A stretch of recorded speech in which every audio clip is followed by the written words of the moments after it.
Kris Krohn here with Limitless TV, and today we are talking about professional time management tips. And you know what? I'm shooting this for all of you, and I've got a couple of people on my team that I love that haven't received these rules yet. So I'm going to be referencing them to this page to watch this video, because in my world, there's very specific rules that I follow by, and you know, there's a chance you're not going to like all of them, or even some of them. Heck, you might not like any of them, but they are how I do my life to manage dozens of businesses and take care of the people that are in my life.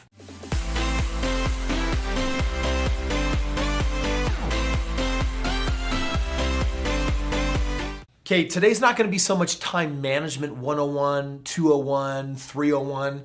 This is like a 900 level PhD course. And I have to qualify it. Most of us out there are living life without leverage. Without what? Leverage. What does that mean? That means that you go to work. It means that you work for money. It means that you trade time for anything that you choose to do. But a business owner, on the other hand, has an opportunity to bring in this element of leverage. Today, we're going to talk about all the rules that I live by in how I book my schedule, in how I use my time, where I use leverage, how I use what I consider to be highly effective communication tools. And these rules that I'm going to give you, they allow me to be today in 100 different places at once, which means that the things that I desire and the things that I'm creating, they're in motion whether I'm babysitting them or not. And these rules, I find they startle people because most of you live in a do-it-yourself world, right? And it's this idea that, oh, something needs to be done. I guess I'm the one for the job. And I live in a world that, well, something needs to be done. I'm not the man for the job. I'm looking at every possible moment to bring other people in my world to help trade. And I'm not just talking about writing a check for having people come in and do these things that you don't want to do. You might run out of money fast. It's going to start with a different mindset, and it's going to have to start with how you manage your time. Because seriously, the most precious gift that we have is the time that we've been given. You know, someone with poor health knows this. If you have a disease or a terminal condition and you're rich, you'll find that the money really doesn't mean a whole lot when you have very little time left.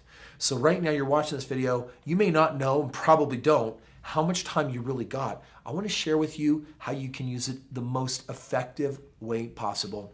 These are the rules that I use as a multi-millionaire to run dozens of businesses and have plenty of free time.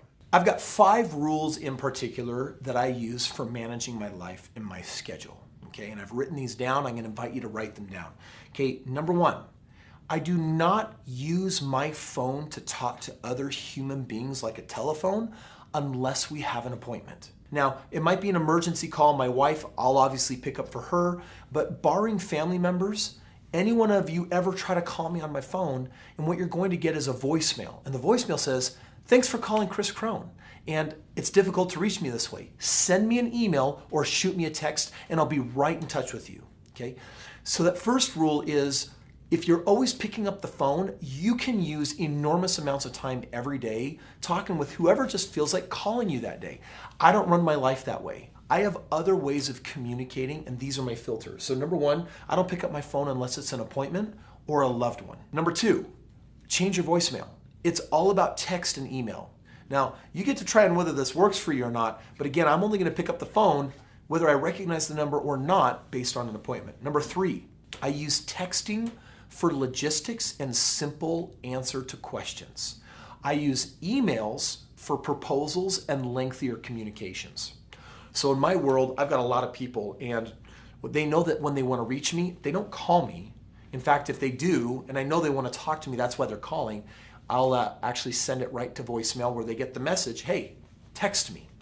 And all of a sudden now I have people texting me questions. If it's too much to text, guess what they're going to do? They're going to send an email.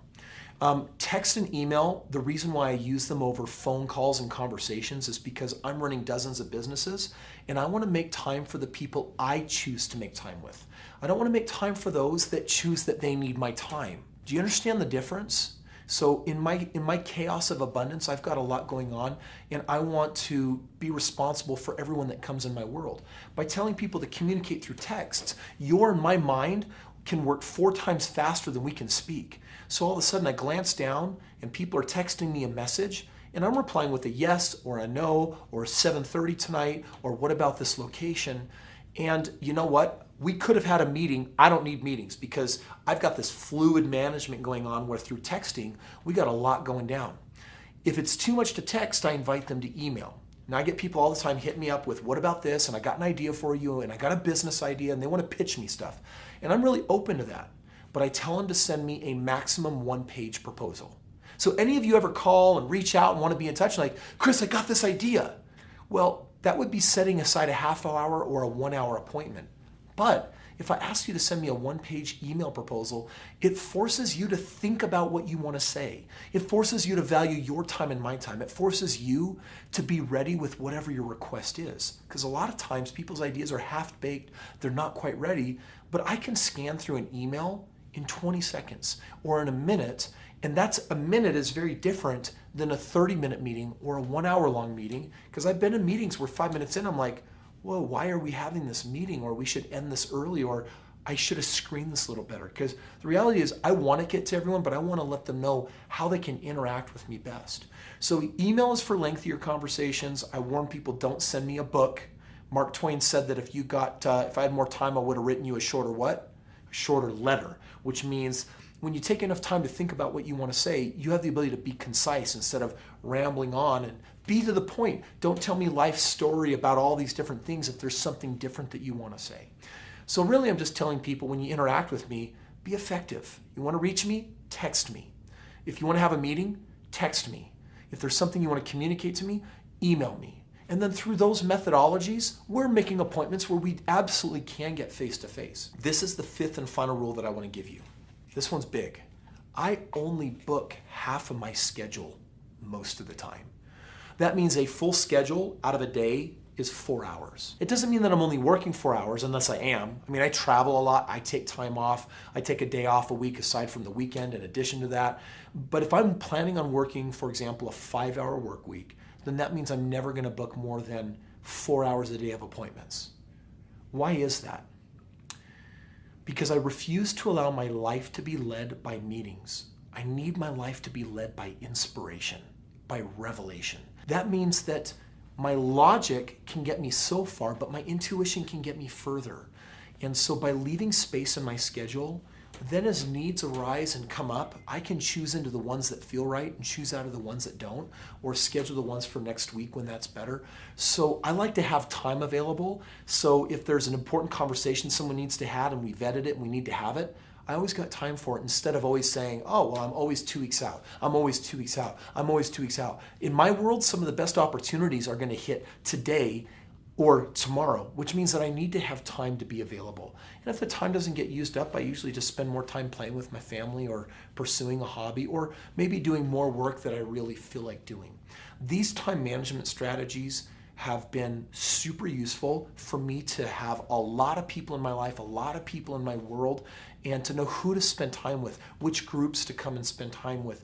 And at the same time, I appreciate the proposals and the ideas and the real estate deals, but instead of an hour-long meeting or a 20-minute phone call, I want an email that I can read in 60 seconds and to sort of decide whether we need a meeting or not. This has been a great way for me to use technology as a leverage tool.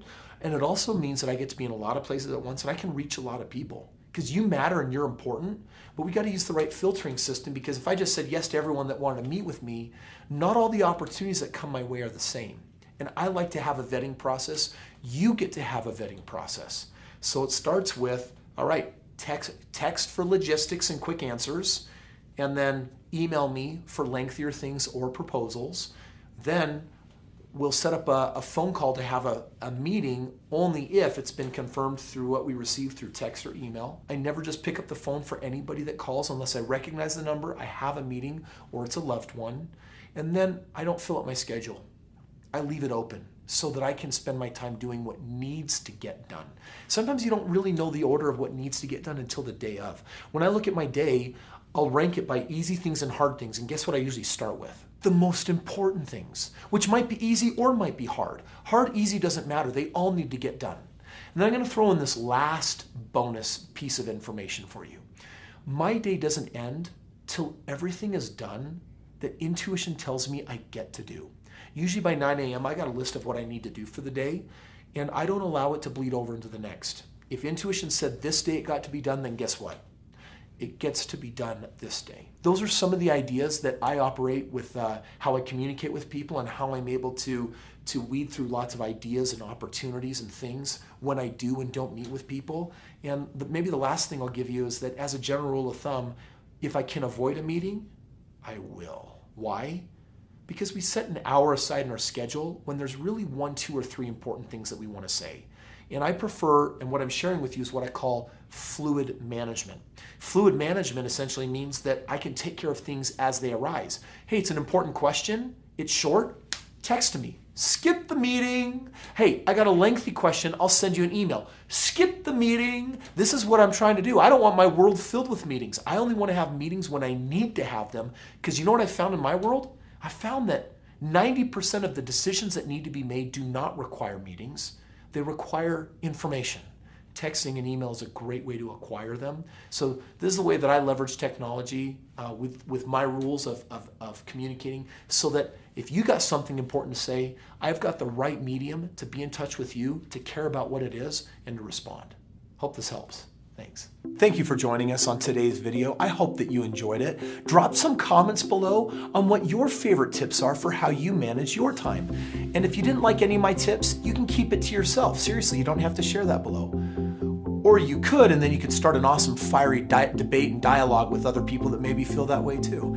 In any case, thank you for being here. Listen, if you're new to the page or you haven't subscribed yet, take your mouse, move it, your cursor, so there's this button thing called subscribe, and you click on it, click, and then what it'll mean is that we can notify you and let you know about our next upcoming videos, what they're going to be about, because coming up tomorrow, we're going to be answering this question that a lot of people are having. How much money should I save?